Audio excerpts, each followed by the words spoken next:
भेंडी तोडू का तंबाटे तोडू गाई गुराने भरलाई वाडा। ये मराठी लोकगीत फिजाओं में खुशियों की दमक बिखेर रहा है। औंधा मेघराजा भरपूर झाला न पाण्यात। किसान की उल्लास भरी तान बता रही है कि महाराष्ट्र के सतारा जिले के तालुका फलटन की मिट्टी ने एक बार फिर से सोना उगला है। हरियाली की चादर ओढ़े धरती को इस कदर समृद्ध बनाने का श्रेय जाता है केंद्र सरकार की पहल राष्ट्रीय कृषि विकास योजना को। इस योजना ने फलटन तालुका में पब्लिक प्राइवेट पार्टनरशिप के तहत किसानों को प्रगति की राह से जोड़ा है। पब्लिक प्राइवेट पार्टनरशिप आधुनिक खेती का एक ऐसा मॉडल है जिसमें किसान की मेहनत को निजी क्षेत्र की तकनीक मिलती है और इन दोनों को बढ़ावा देने के लिए मिलता है सरकार का पूर्ण समर्थन। तीन शक्तियों की इस साझेदारी का एक ही मकसद है, किसान की उन्नति, किसान की प्रगति।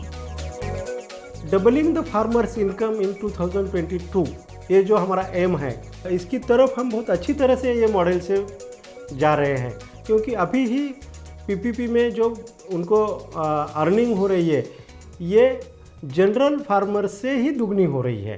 सन 2014 में शुरू हुए इस अनूठे मॉडल की मिसाल है सतारा जिले का तालुका फलटन।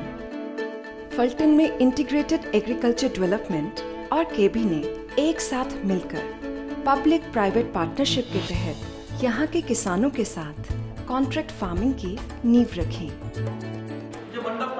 इस परियोजना का सबसे अहम हिस्सा है किसानों की ट्रेनिंग। हम पहले भिंडी कर रहे थे, लेकिन इतना हमको जानकारी नहीं था भिंडी बारे में। वो कंपनी को कांटेक्ट करने के बाद हमको जब औषध के बारे में जो हम सोच लिया, वो हम सब कुछ हमको अच्छे से इंस्ट्रक्शन मिल रहा था। अच्छे से इंस्ट्रक्शन करने के बाद हम लोग भिंडी ओकरा कर रहा था। उसके बाद अच्छे से सोइंग करने के लिए अच्छा बता देते, औषध फवारनी करने के लिए बताते, कितना टाइम पानी देने का। जो हम खुद भिंडी कर रहा था, ओकरा कर रहा था, तो हमको इतना प्रोडक्शन नहीं मिल रहा था कभी। जब आज हम जो इंस्ट्रक्शन मिल रहे हैं हमको, उस तरफ से हमको हमारा कम से कम 7 टन ओकरा का हम प्रोडक्शन ले लिया है। ट्रेनिंग पीरियड में उन लोग बताते हैं मट्टी परीक्षण या पानी परीक्षण हो, खाद कैसे डालना चाहिए, यूरिया का जो डोज है वो कब कब देना चाहिए, और वो क्रॉप कैसे संभालना चाहिए, और वो जो एक्सपोर्ट का जो मटेरियल निकलता है वो कैसे निकालना चाहिए।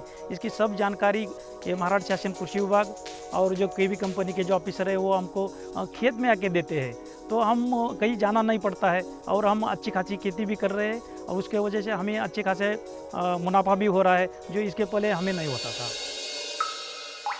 पीपीपी के इस मॉडल ने किसानों को सिंचाई की आधुनिक तकनीकों से परिचित कराया। मेरे दादा परदादा और मेरे पिताजी बरसों से पारंपरिक खेती करते थे, जो नदियों से पानी बहाकर खेती में खुला छोड़ देते थे, और फसल आने के वक्त जो पानी कम पड़ता था तब हमारा फसल पूरा बर्बाद हो जाता था। हाल ही में कुछ महाराष्ट्र शासन के कृषि अधिकारी मेरे पास आए और वो मेरे को बोले कि ठिबक सिंचन वो जो है तो अपने खेत में बिटवा कर ले लो, और केबी एक्सपोर्ट कंपनी से आपको मार्गदर्शन मिलेगा, उससे तुम खेती करो। माइक्रो इरिगेशन सिस्टम में डिफरेंट टाइप के इरिगेशन सिस्टम होता है। उसमें होता है ड्रिप इरिगेशन सिस्टम होता है, स्प्रिंकलर सिस्टम होता है। तो जनरली जब हम लेडी फिंगर एक्सपोर्ट करते हैं, भिंडी एक्सपोर्ट करते हैं, तब फार्मर को एक्चुअल ड्रिप इरिगेशन सिस्टम बनाना पड़ता है, जिसके वजह से इफ़िशिएंट यूज़ ऑफ वाटर भी होता है और क्वालिटी प्रोड्यूस भी मिल जाता है।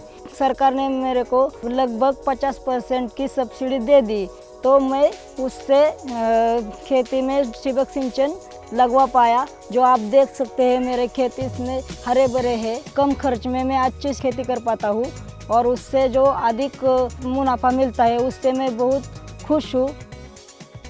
अब फलटन में हर बूंद अधिक फसल का नारा असलियत में देखा जा सकता है। पीपीपी की पहल से अब किसान अपने खेतों में मल्चिंग जैसी आधुनिक तकनीक का इस्तेमाल कर रहे हैं। इस विधि से पौधों में सिंचाई की जरूरत कम हो जाती है और पौधों का अपना एक रूट जोन विकसित होता है, जिससे उम्दा किस्म के फलों की पैदावार की जा सकती है। इसी मॉडल में किसानों को इंटीग्रेटेड पेस्ट मैनेजमेंट सिखाया जाता है। इसमें कीड़ों के जीवन चक्र और पर्यावरण के साथ उनके संबंध के आधार पर उन्हें बिना रसायन के रोकने की विधि पर काम किया जाता है। इतनी देखरेख से उगी ये फसलें अंतर्राष्ट्रीय मानकों पर खरी उतर रही हैं। उम्दा गुणवत्ता की इन फसलों को मार्केट में बेचने की अब किसान को फिक्र नहीं। पीपीपी के इस मॉडल में किसानों की उपज खेतों से सीधे खरीदी जाती है। किसानों के खेतों में ही छाटी गई सब्जियों की ग्रेडिंग कर वहीं से कंपनी की वैन इन फसलों को प्रोसेसिंग यूनिट तक ले जाती है। पहले जो है वो फसल काटने के बाद उसको सुखाना, वो मशीन बुलाना, उसके बाद बोरे ढूंढने का, वो फिर वो मार्केट में लेके जाने का, मार्केट में जाने के बाद जो उसको मच्छर देखने का, और मच्छर देखने के बाद जो है सो रेट तय होता था। तो ये सब झंझट से हमें अभी दूर रहना पड़ रहा है और हमें वो मार्केट जाने की ज़रूरत ही नहीं पड़ रही है। जब रेडी हो जाता है, हार्वेस्ट के लिए आता है, तो कंपनी की गाड़ी किसान के प्लॉट पर आ जाती है। वहाँ से वो माल उठाती है, उनके ग्रेडर्स आते हैं, उनका पैकिंग का क्वालिटी अच्छा है, पूरा नाप का परफेक्ट रहता है। उस टाइम पर उस किसान को पर्ची दी जाती है, उसका माल कितना किलो हो गया, उसका रेट के हिसाब से कितना पैसा हो गया, और हर 10 दिन में उसका बैंक अकाउंट में पेमेंट जमा हो जाता है। फार्मर्स को भाव भी अच्छा मिल जाता है और प्रोडक्शन ज़्यादा होने से उनका जो इनकम है वो भी डबल हो जाता है। ये पीपीपी सेक्टर का मेन उद्देश्य है। अब शुरू होती है इन फसलों के अंतर्राष्ट्रीय सफर की शुरुआत।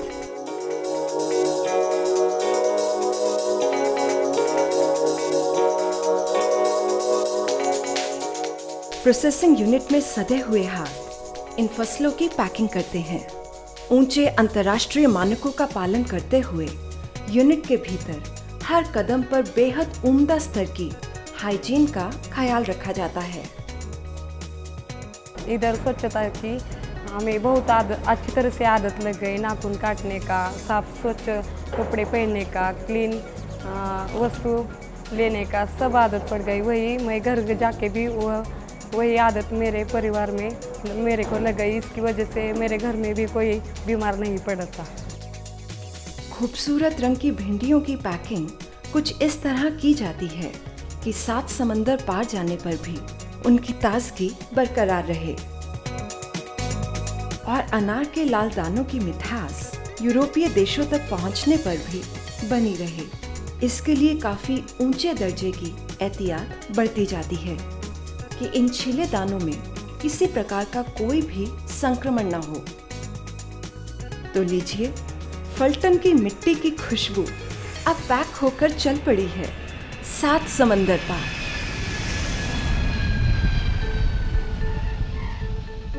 राष्ट्रीय कृषि विकास योजना का पीपीपी IAT मॉडल कृषि में बदलाव की नई उम्मीद है।